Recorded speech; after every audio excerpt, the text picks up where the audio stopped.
What's up, guys? Best, simple definition. If you still own it, it's in the driveway. Which one do you want to drive more often than not? If you don't still own it, the one you regret selling. Basically, the car that brought the biggest smile to your face anytime you drove it or wanted to drive it.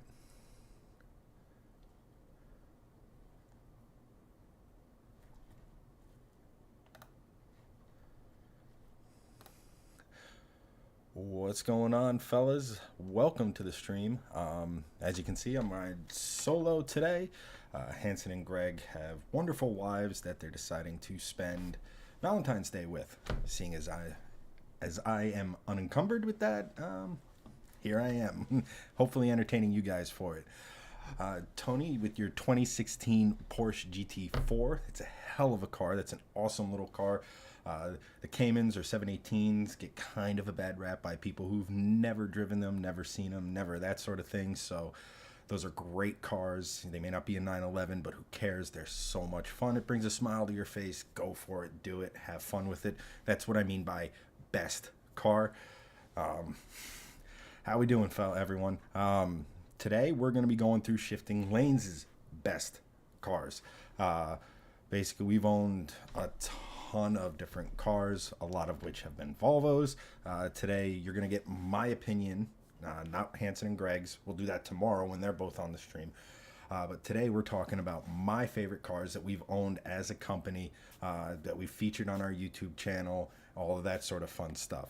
So, we're just, I guess, going to dive right into it. So, if I'll be putting a link of this in the comments.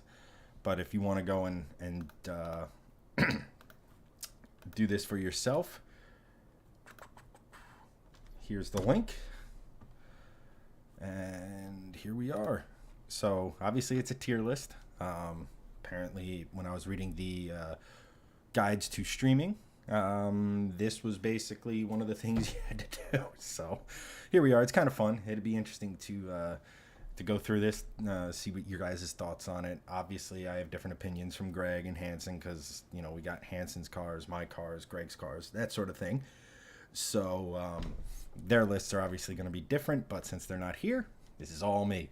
So let's get things started with, I kind of tried to organize these by category. So we have the JDM cars here, the Hyundai, European cars, and then the almighty Volvos. First is Hanson's BRZ.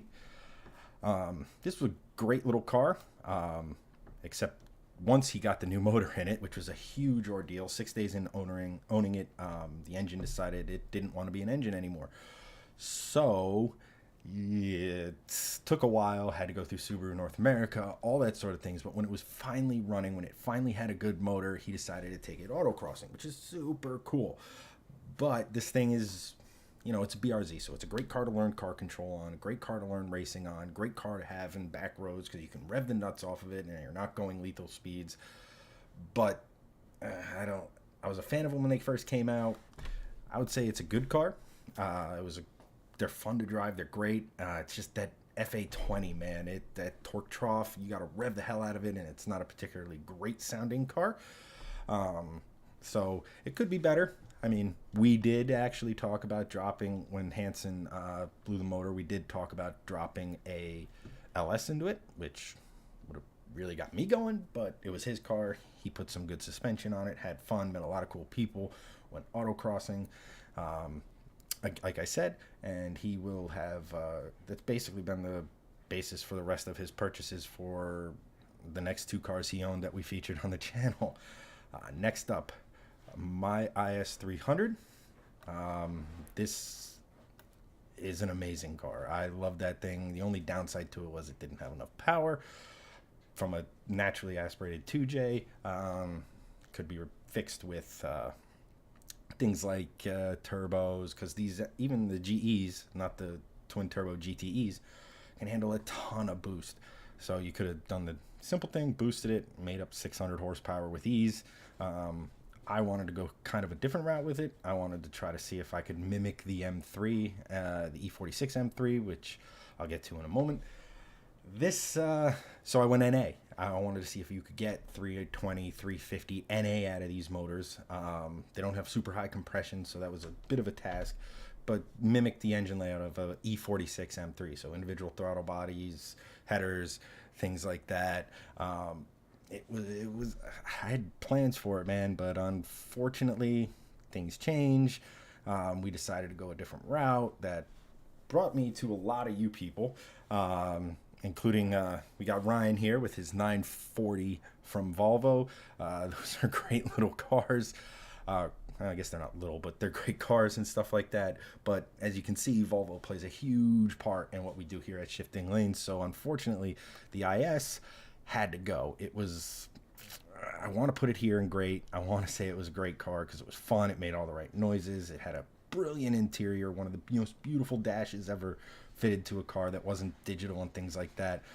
But yeah, as far as the channel, it was okay. It's done better of late, which makes me want another one. But I think for now, it's got to live kind of in the same boat as the BRZ, even though I want, you know what? No, we're going to keep it at good. Let's see here. Hernando, the best, I was 1994 Jeep Grand Cherokee Limited. Great off-road, luxury. And then the 1995 Cadillac Fleetwood. Yeah, both completely different vehicles, but that's one of the beautiful things about cars is that they you can like whatever you like. You know, and sure, the forums are gonna do what forums do, but you like what you like, enjoy it, have fun. That's the whole point of cars. Let's see here real quick.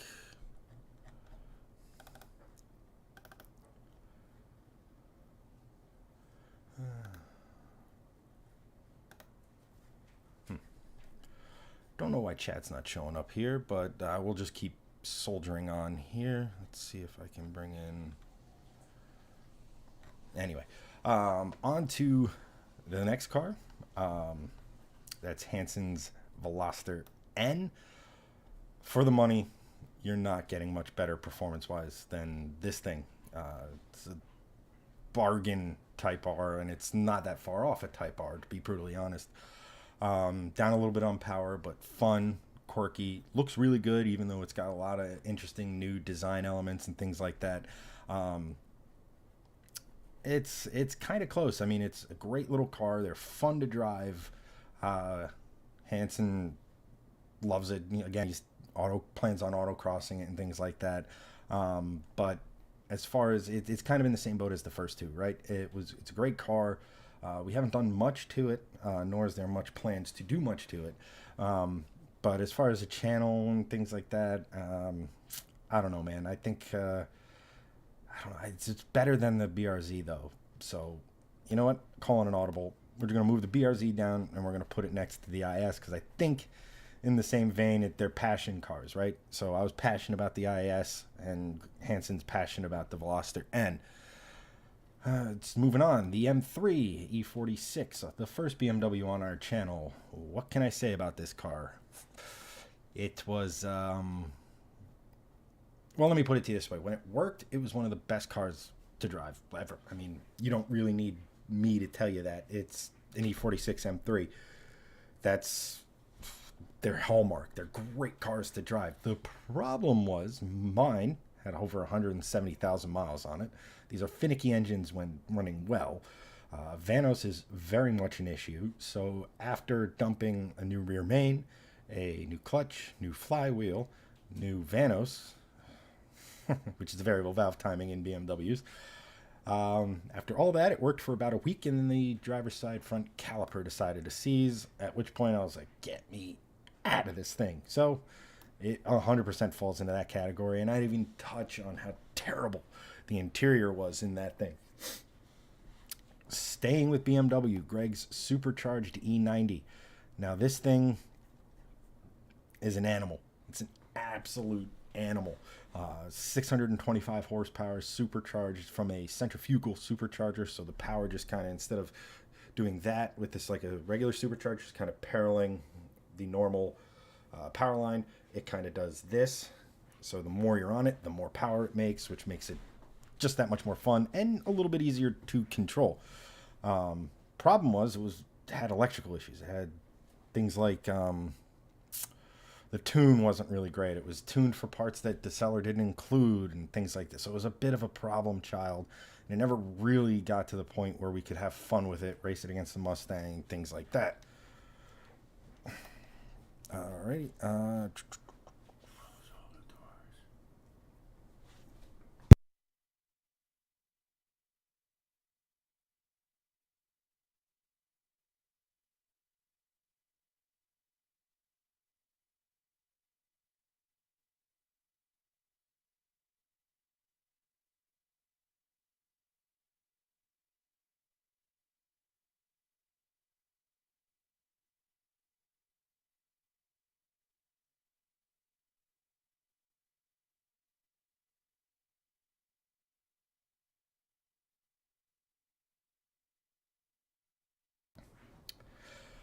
Okay. Anyway, back Greg's E90 M3. Again, it had so much potential. Yes, it was an automatic, or I think these was a dual clutch. Memory's not helping me out there, but we never really got to do what we wanted to do with it. So again, it kind of falls in that okay category. It was a great car that really we didn't get to see the full potential of, just because it was a bit of a problem child, things like that. Okay, one of the best cars we've ever had was absolutely the V8 Vantage. Uh, if some of you who don't know, wait and see, Ryan, the 240 straight to the top. As many of you don't know, or some of you may know, this was originally originally in YouTube world, Doug DeMuro's car. He then sold it to Devarish, at which point we bought it from him. It was actually a pretty epic road trip. We went to Orlando, and Hanson and I cannonballed the whole thing, drove it from Orlando back to New Jersey in one day. Didn't miss a beat. It was a little low, but anything like that. But I mean, it has everything. It has the soundtrack, it has the looks, it has the interior, it has everything like that. And to those of you who are Volvoists and love us for the Volvos, it had XC90 mirrors. And if you looked at the infotainment system, it should come as no surprise or be very familiar to you guys in the C30, S40, V50 range, because it's effectively the same head unit. The GPS, again, straight out of Volvo, which unfortunately for Volvo at the time was a bit of a down mark. But this thing, it's got to go here. It is just amazing, just the way you feel when you drive. It wasn't that fast. It maybe had 400 horsepower, but the way you made you feel, you can enjoy it on the back roads. You could drive it through town and make people's days better. Just the looks, the everything. It's an amazing machine. Unfortunately, times change. We kind of had to get rid of it because we've kind of exhausted everything we could do to it. I would love, love, love, love to find another one and, get the AJ out of there. The one thing that this thing needs is a stronger motor. So AJs live on an F-Type Rs, maybe an F-Type R engine and so on, hooked up to the rear or transaxle manual. That'd be pretty good. You go Coyote, LS. I mean, B is for Build even flirted with the idea of throwing a 2J in one of these. I personally wouldn't, because 2Js are heavy. They're great motors. They make a ton of power. You don't really have to do much internally to them, but they're heavy, and really that would ruin this car. You need not a cast iron boat anchor at the front of it. It's just Greg put a wrap on it. It's perfection. I mean, this is design at its absolute peak. I need another one. That's just the bottom line, just with a better engine. On to my current car, or one of my current cars. Statements as a car guy you always love saying. My Mustang. What can I say? Coyote is probably one of the best engines, full stop, in the last 20 years. Coyote and its variants are just insane. So regular Coyote, the Gen 3 currently out there, 460 horsepower, 7,500 RPM, red line. Insane for a big old V8. John, we finally got a comment through, and I appreciate that. Thank you for your kind words. Some might disagree, but thanks, man. I appreciate you. The Mustang, mine has a Gen 2 Coyote in it, which means came a little less power, 435 for Not putting it into a crowd. Well, that's I'll get actually. While we're on the topic of it, these things, the biggest downside to them, apart from the transmission, which the MT82 is terrible, um, and the rear suspension being, I don't want to say misaligned from factory, but not exactly perfect from factory, which leads to wheel hop, and the transmission is really let down by being super imprecise. So, maybe a lot of these guys are downshifting when they meant to upshift, money shifting, wheel hop, crowd. Um, I've mentioned it in other videos. If you're doing that sort of stuff around a crowd, you're dumb. If you're not a professional, if you don't do it weekend, daily, or whatever, don't do it. It's all great to see someone burn out and pull out of a corner, hang that perfect drift, but when it goes wrong, it goes really wrong. Mustang just happens to have it with a lot of people because it's really accessible power. I mean, this was 435 horsepower, and I got it for 25K. I put a couple mods into it, 3-4 grand of mods, got up to over 500 horsepower for less than 30K. I mean, that's nuts. But plans for this car: more power, more suspension. Like I said, wheel hop is an issue, so I got a stop the hop kit, which is a bunch of different parts for it to eliminate wheel hop, or pretty much eliminate it. And then new transmission is eventually going to be on the way, supercharger, all the supporting mods, new fuel system, new drive shaft, new 1500 horsepower axles, things like that. And here's the thing, it reminds me a lot in the way it drives, it sounds, the way it's not the fastest thing on the road by any stretch of the imagination, but it does everything you want when driving a car from a visceral inside experience. So I know I'm a little biased here. I know the boys are going to disagree with me, but it goes right there. Sorry. As far as cars I have personally owned, it is the best car I've ever owned, hands down.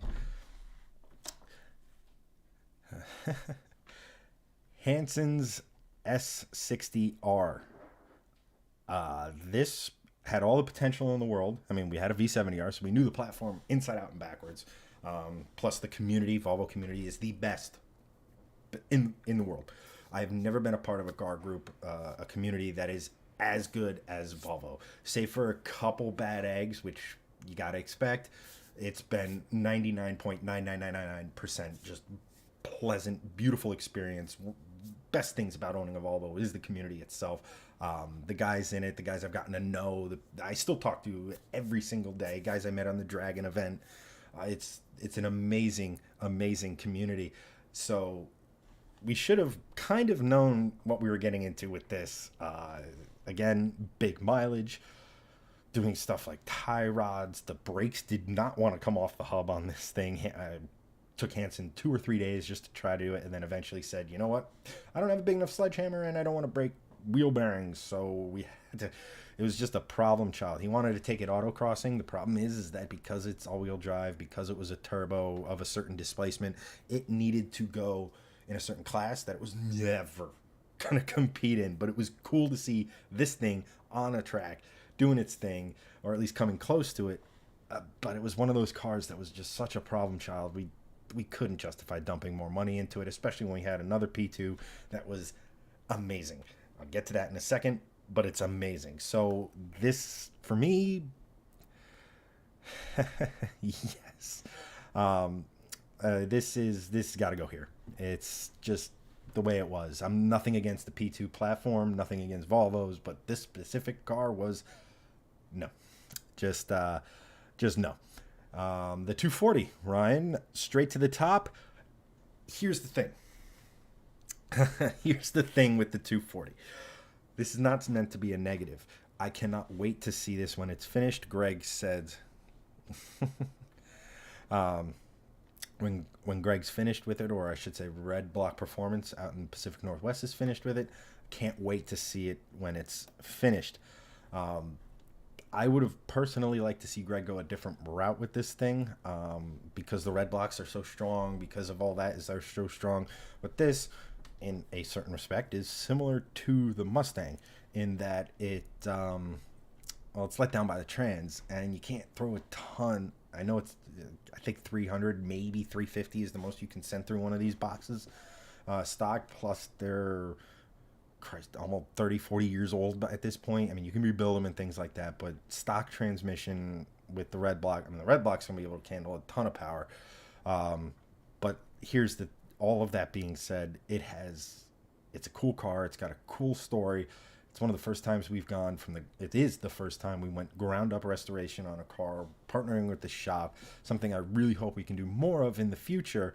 But I haven't driven it. I love the concept. I love that, but I haven't driven it, and that's why it's here. It's great. Resto mods are awesome. It's a classic. It's beautiful in all of its straight lines.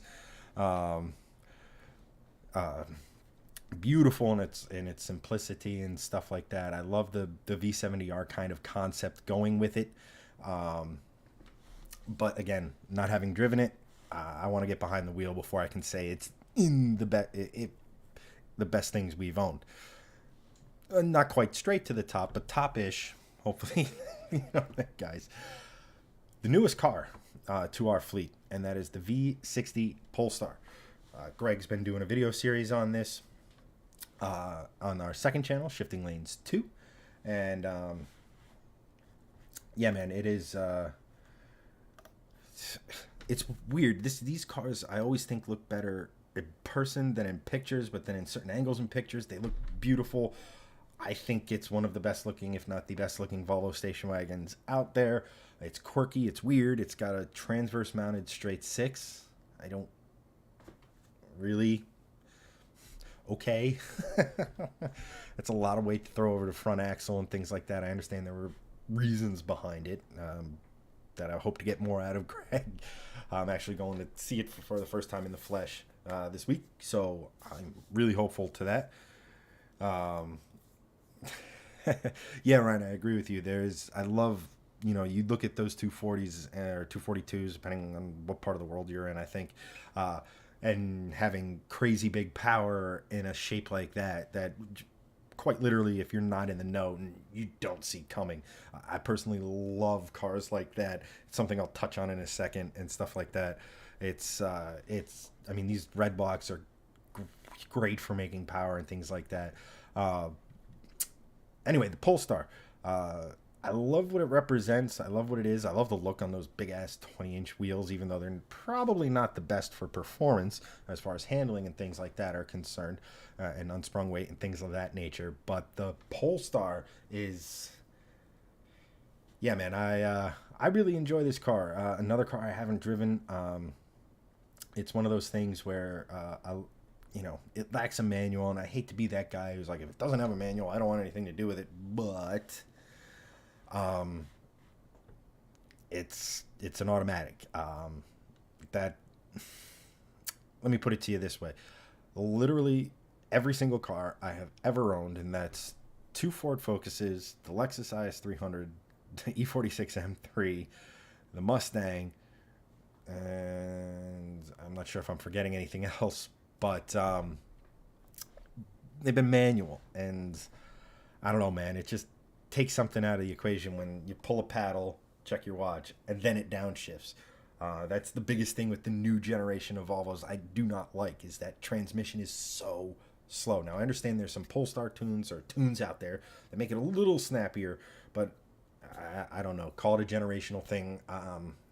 I like the snappiness of some of these other transmissions a lot better, but it looks great. It's a straight six, so it's going to sound epic. And I mean, if you can get 500 horsepower out of this thing, that is a missile. It's just right there. I mean, again, looks great, sounds great, interior's fantastic, all the things you normal people would look for in a car. But I've never really been accused of being normal when it comes to cars. So, geez, man. Yeah, I know manuals are dying. I know there's highest performance vehicles don't have manuals. I know with the Mustang handling what I want power-wise, 700-ish at the wheels. I know that's going to be manual. It's going to be hard to get that to the ground, but that's what makes it great. Is learning, well, hopefully not learning on the street, but learning at the track, refining technique. I do have race school experience. I do have experience driving high horsepower cars.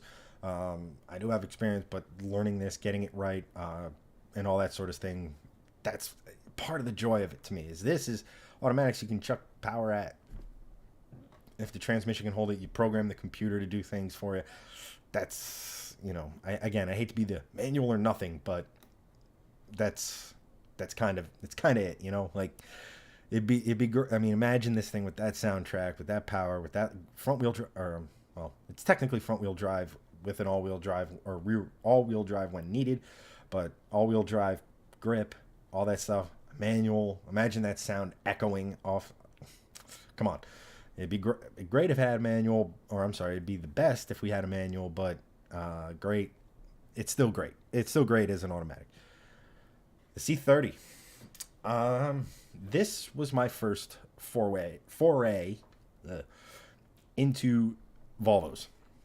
The reason I got this was because I was a big fan of the Ford Focus. Like I said before, I owned two of them. Not because they were absolutely what I wanted, but it was the first car I ever had. And you have a soft spot for those cars, even if they're terrible. And the Focus wasn't. And it was also, the second Focus was the first car that I really extensively modded. And I really liked the aspect of the modding community. I loved making it unique, making it my...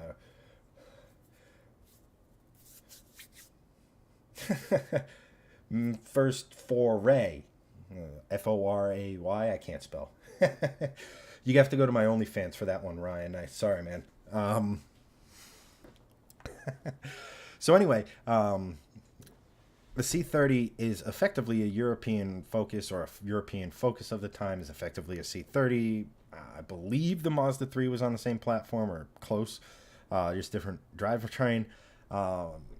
Great little car, fun little car, open diff. If I had to do it again, differential would be the first thing I modded on these things. Limited slip diffs make such a difference, especially in a front wheel drive car where the more steering angle you have, the less throttle or braking input you really should have, because the front wheels can only do so much. So on corner exit, you really got to kind of let it straighten out as you put the power down. If you kind of put a little too much down, well, inside wheel's going to fire up, and you're going to get that one tire fire, which are never good. It's particularly terrible trying to launch it on the drag strip. Mustang, I was launching wrong. I wasn't really slipping the clutch. I was trying to let the friction slip the clutch. At any rate, the track we go to, Island, doesn't have the best prep, or a lot of prep, I should say. It's not that they have terrible prep. It's just, it's not the stickiest drag strip I've ever been down. So launching is really quite tricky in that. I couldn't get it with the Mustang because I was just kind of dumping the clutch, which anyone who drag races manual knows you kind of want to accelerate with the clutch pedal, as weird as that sounds. So you get the gas, and then your clutch, and then you just sort of come off the clutch and purposely slip it to launch it. Even with doing that sort of stuff, Lou and I could not get this thing to launch, and we just were spinning, and we were getting nowhere near what this thing should be running in the quarter mile. That said, this is one of the cars I did a lot of work on myself. You've seen I did the exhaust with Hanson's help. I did the intercooler with Lou's help. If nobody knows who Lou is, Lou's the guy he's my mechanic buddy who helps me out with a lot of these different things. Also one of my best friends. It's a great time in the shop working on things, even though some Volvo things are a pain in the ass. Stock airbox. If you've seen that video, you know just how, we'll just say, relieved I was when I launched it through the shop. Probably not something on a part I could have resold, but at that point it had been a couple hours in, and it finally freed itself, and my frustration was yeet. So that was the thing. Front mount intercooler. I did the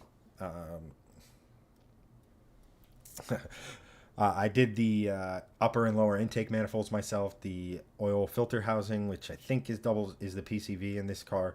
A part of that system. All that stuff did myself. All that sort of stuff. Mark, I would have loved... Originally, I kind of wanted to go down the all-wheel drive route.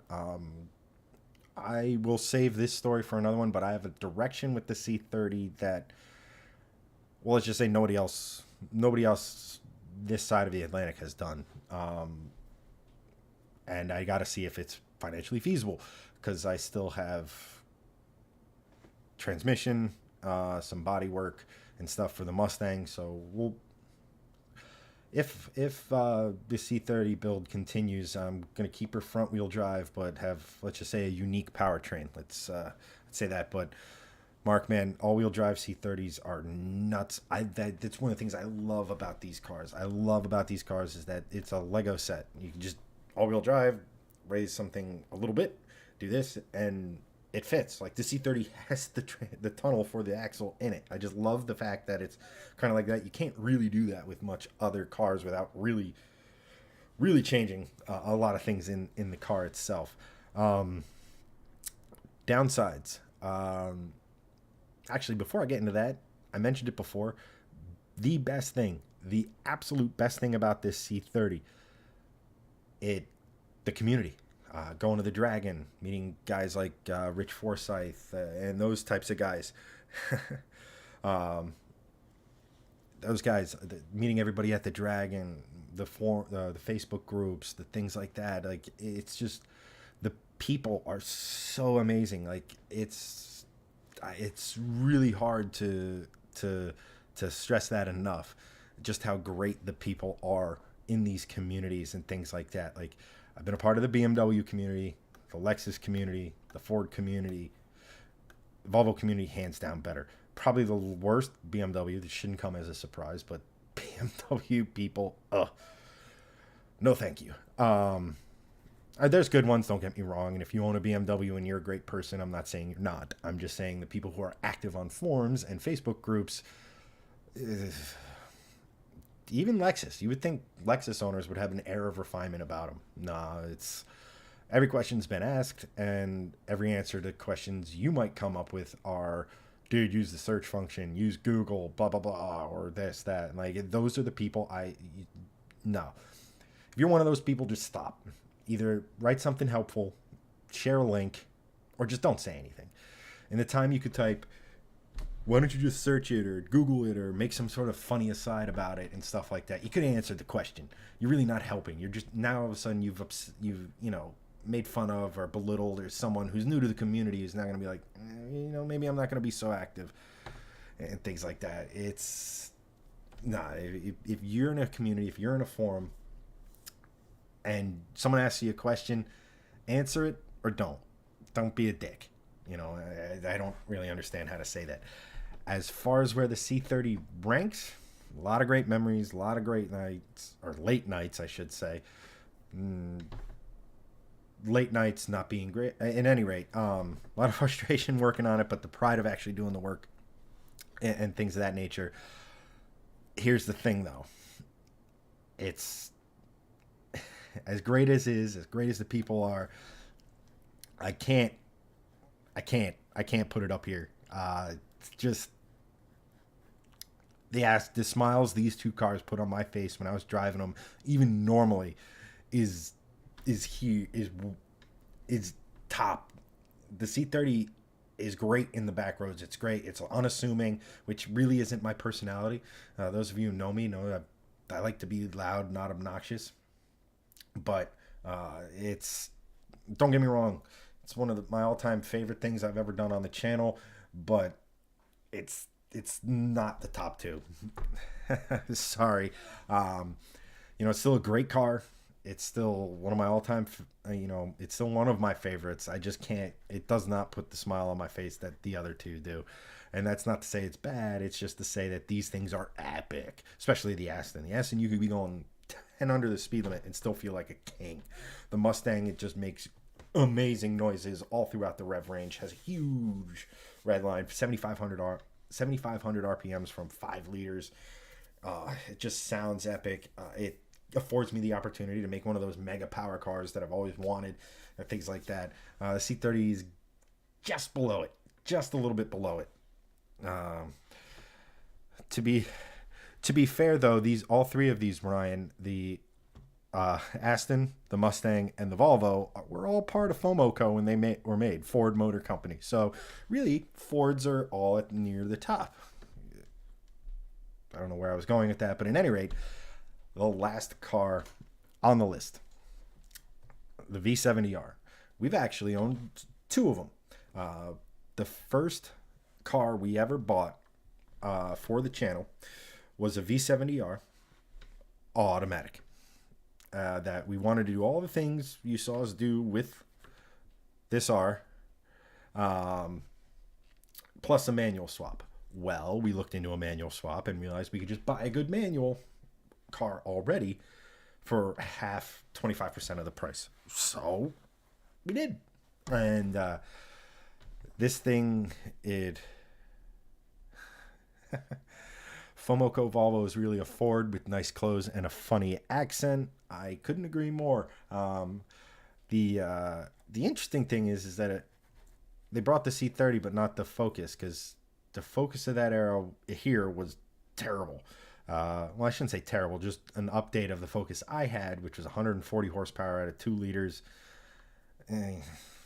Not super great, but what else can we say about the V70R? It launched our channel. It got almost as many of you here as epic soundtrack. I wished my C30 sounded something like this.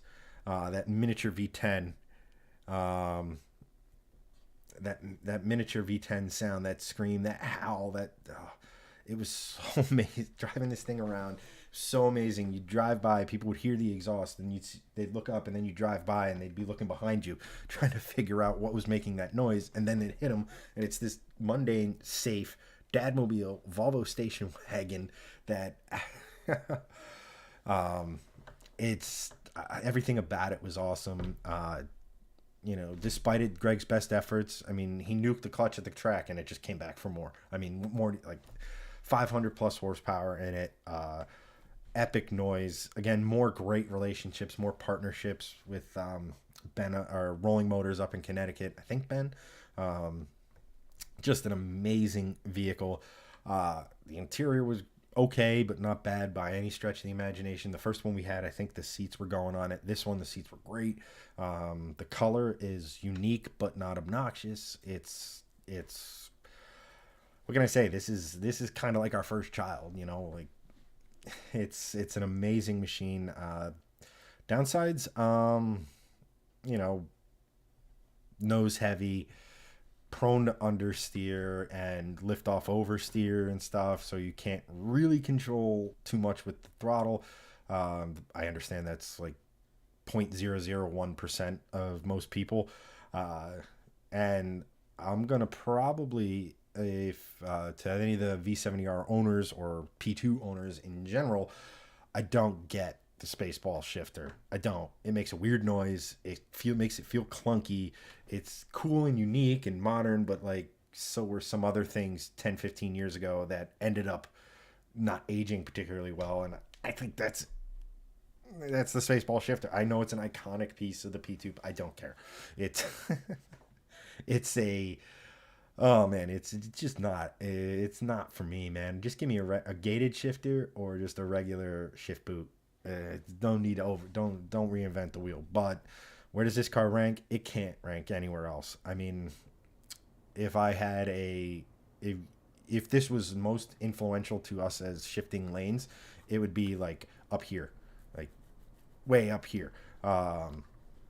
As far as an overall package, the way it drove, the way it made you feel, what it did for us as a channel, performance stuff, all that stuff, it's got to be one of the best. It is, like I said, it made you feel different than these other two. It doesn't have that baritone V8, but it doesn't need it. That 5-cylinder is glorious. It's one of the best low displacement sub V8 engine sounds you can have. I dare say, I'm struggling to find another better one. Maybe some straight sixes like a 2J or an RB or a Barra at full chat. Maybe like a VR6, but that's a Volkswagen. It's I don't know. Let's see here. Great sound at 4 cylinders. I mean, shoot, sounds better than anything Subaru ever made.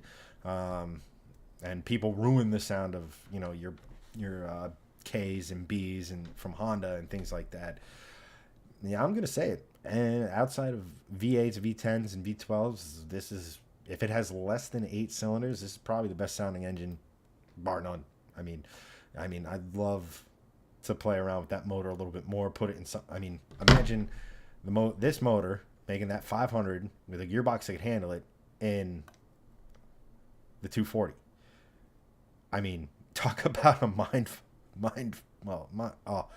like that box coming down the road sounding like a baby Lambo. It would just talk about unexpected, man. Um, yeah, I mean, Mark, I think any straight six isn't a diesel sounds, I mean, epic. It's, I mean, Mercedes straight sixes sound good. Oh, straight six that I don't think sounds good that a lot of people do, and it pertains to this list. The S54, in addition to being overly complicated, individual throttle bodies, Vano system that once it hit 100,000 miles, leaves the chat.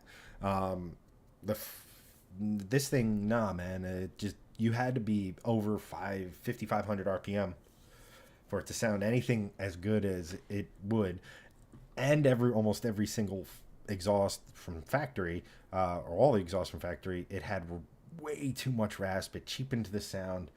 Um, okay, yeah. Jeep. I don't think most people are buying Jeeps for their sound, but you raise a fair point. The S54 just nah. I understand. I respect I mean, imagine that back in the early 2000s, late 90s, getting over 100 horsepower per liter out of a naturally aspirated engine is incredible. And these things can go to 450 NA, and it's a turn of the century engine. It sounds weird to say, but I mean, the power these things produce is amazing. Yes, you can give you the anti-rasp things, but I mean, the intake you want for this thing off the CSL costs thousands of dollars. The exhaust headers, I mean, the headers are the most simple thing in these worlds because the engine's canted. So all it has to do is just come out like this. They're stupid expensive. Exhausts are expensive. Everything's expensive. The gearbox, pretty reasonably priced and a great option if you're swapping, if you want a robust transmission to put in a swap. The GetDrag 6-speed, and that is really good. I mean, really, really good. And here's a fun fact about the E46. The SMG, or basically the automated manual gearbox, or the automatic in this car, wasn't a torque converter. It was literally the same gearbox you got in the manual with a bunch of hydraulic lines and actuators and things like that replaced your left foot. So if you're looking for a transmission for a manual swap, and the automatics, yes, they require a little bit of work, but you can convert them into a manual and it'll probably save you a couple bucks. Top tip there if you're looking for that particular transmission. Hot. But this 5-cylinder, man, again, I'm trying to think of something that sounds better or as good sub 8 cylinders, and I mean, that's actually a really good question. Let's see here, just trying to rack my head. There's some of the 6-cylinder. Oh, the Jaguar supercharged V6 that goes in the F-Type for the S400 is an amazing sounding 6-cylinder, which you don't usually get in V configuration, but Jaguar, they nail exhaust noises. But I mean, the sound, the utility, the looks, everything about this thing is top tier. Air cooled Porsche. Oh, wow, I can't believe pretty much the Metzger 6, the air cooled Porsches, whatever's in the RS that revs to $9,000. those Porsche, those are the best sounding 6-cylinders out there ever. But I mean, we're now comparing a V70 exhaust to Porsche, and it's on even footing. That should just tell you how good these things sound. But like I said, it's just an amazing piece of machinery. They're unique. You don't see them coming to the moon. Absolutely. They sound epic. What can I say? It's just an amazing piece of kit. It's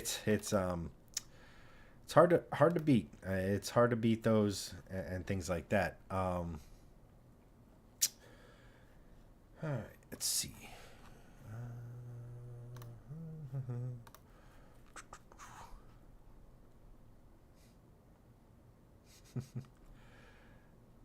Oh my gosh. So here's the thing. Let me put the link. I'm gonna pop the link into chat again. If you guys, I tell you what, guys, you do this one. Head on over to this. You can take a picture of it, and then send it to us on either Instagram or Instagram, Facebook, or Twitter. And let me know your thoughts, because I kind of want to hear it. I understand your lists are probably going to be significantly different than mine, but that, like I said before, it's great things about cars. You could think this is totally wrong, totally not the right thing, but at the end of the day, it's great because you love cars. Like that's the whole thing with me. It's like, just because I'm a Mustang owner doesn't mean I hate Camaro guys. Quite the opposite. My best friend's thinking about getting a Camaro. I would love for him to get the Camaro. A Playmate. We go do fun, marginally responsible things together. Race at the strip, all that sort of things. I had the Lexus. I had the BMW. Like all these things. Like I don't really play into those rivalries so much. So, yeah. So, let me know what you think. Best part about this is Greg and Hanson will be reacting to this list tomorrow on the stream when they're all on here. So that'll be a good time. But yeah, other things I kind of wanted to talk to you guys about today. What are we into motor racing wise? Because I know last time we talked about NASCAR, and believe it or not, NASCAR is not at the top of my list of motorsports. I actually prefer, more European style racing, I guess is the best way to put it. Probably at the top of my list is sports car racing, IMSA, WEC, Le Mans, even the GT3 stuff like the 12 hours of Bathurst, 24 hours of Spa, Nürburgring, that sort of stuff. The cars just look unique. The Porsche is going to look different than the Toyota, which is going to look different than a Glickenhaus in the prototype ranks. And it's going to look different than a Cadillac, Acura. Like, just, first of all, we're entering a golden age of sports car racing. The GTP era from the 80s and early 90s is coming back. Can't wait for that. Formula One this year was epic. I'd love to do a top stream with you guys talking about the F1 season, because it was nuts. It ended crazy. Hamilton got screwed. I'm not saying Max wasn't deserving of the title, but he was also gift wrapped it. I don't think there's much debate in that at all. But no, I want to know what you guys are watching, what you like. I like IndyCar, but I don't really follow it as much as I used to, because the cars are all spec. I know they have different engines and stuff, but they look the same. I get it's for the driver, but I like variety in the cars, and they looking different and things of that nature. What else? I do enjoy NASCAR. I do enjoy all that sort of stuff, like we talked about last time. Differentiating, getting rid of the stupid stage racing would be cool. But yeah, and that sort of stuff. Yeah, let me.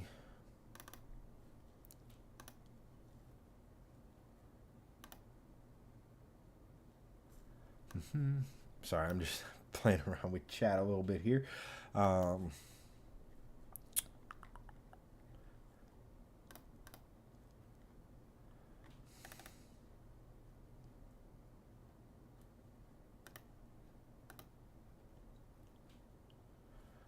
right. Goodwood, absolutely. That is 100% on my bucket list as well. Just the history of it. You get modern stuff, you get old stuff, everything in between, stuff that isn't even out. Some future cars, stuff like those types of things. Absolutely, man. Like that's such a cool event. I love that. I love to go see Pikes Peak as much as you can see Pikes Peak. That's really cool again, because there's so many different types of cars and things like that. What other events? Daytona, Le Mans, Daytona 24, I should say, Le Mans, Sebring. I'd love to go to a race at Spa. I'd love to go to Bathurst. Bathurst is way up there. Even though everything in Australia wants to kill you, I'd love to go to Bathurst. Uh, those types of race. GT3 racing, in my opinion, is some of the best racing you can get. Um,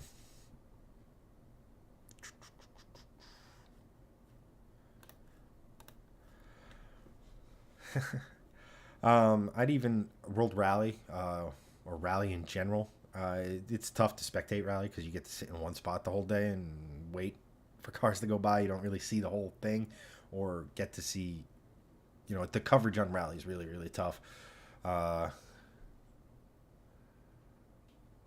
the Blue Ridge Road Rally, I'll definitely look into it. I'm definitely looking to try to do some more events this summer. Uh, Hopefully, maybe potentially a shifting lanes event. That might be a 23 type thing because I want to do something pretty big.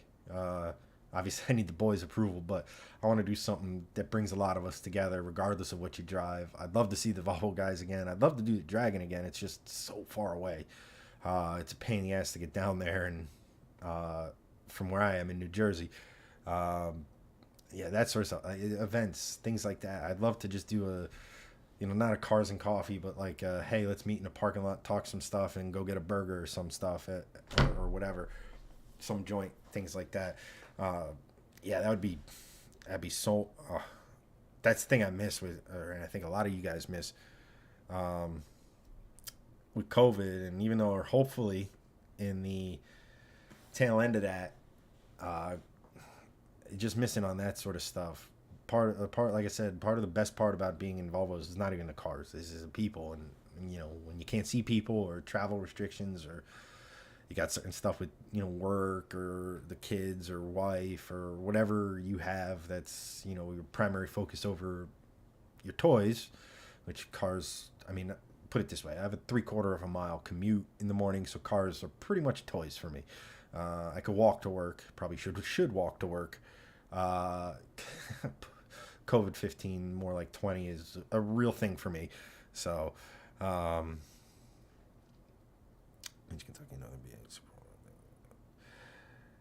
yeah, there's so many good roads. And here's the thing: if I was gonna do something like the Dragon or something that's way down, something that's more than 8 to 10 hours away from me, I'd want to spend a week there, just not necessarily driving the whole time, even though that's a huge appeal. I'd love to be down there, do some other things, enjoy, relax.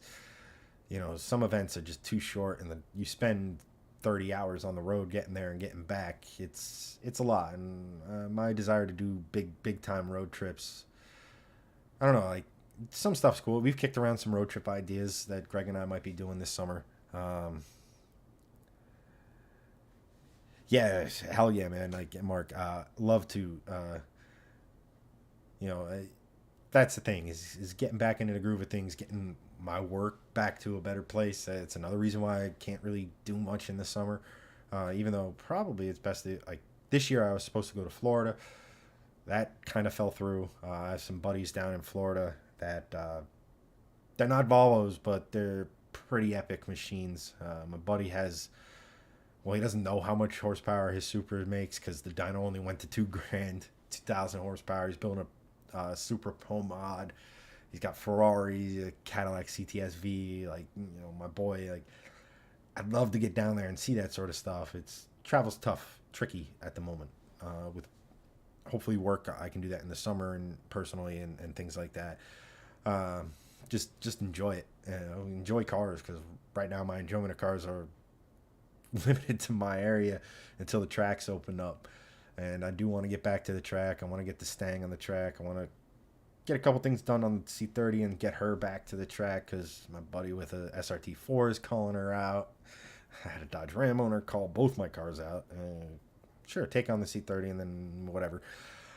And that's one of the things with you guys I want to do a lot more as I want to see your cars out and active. It's one thing to kind of sit in a parking lot and go like, oh, that's great. Look at that. Your bay's so clean. Oh, it sounds great. Oh, you got two stats. Let's take it to the track or take it to an autocross or something and have a good time with it. Drive the cars like we built them to drive, and maybe put some, if you're faster than, let's say, one of my cars, we'll give you a shirt or something. I don't know. I was just speaking.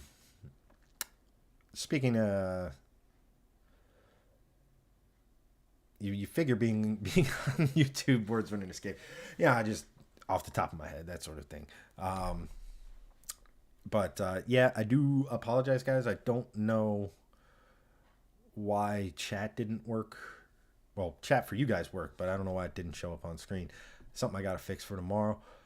But that's it. I want to thank you guys a lot for tuning in, especially Mark, John, Ryan. A lot of you guys are frequent commenters. Ryan, I saw a lot of you in the last stream, a lot of you in this one. So thank you, thank you, thank you.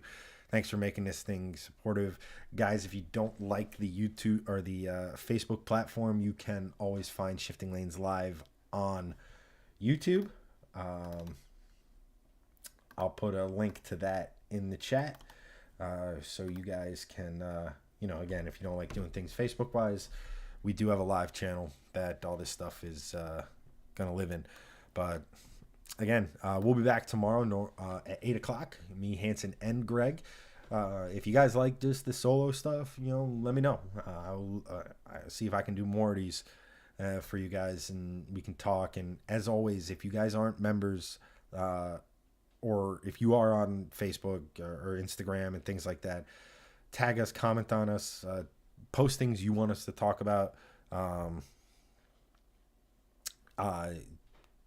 Again, things you love, things like that. Again, we want this to be about you guys as much as it is about us. We want to involve you guys a lot. So hit us up on the socials at Shifting Lanes, simple and easy. And you know what? I will. Until tomorrow, guys. I'll be seeing you. Thanks again. See you.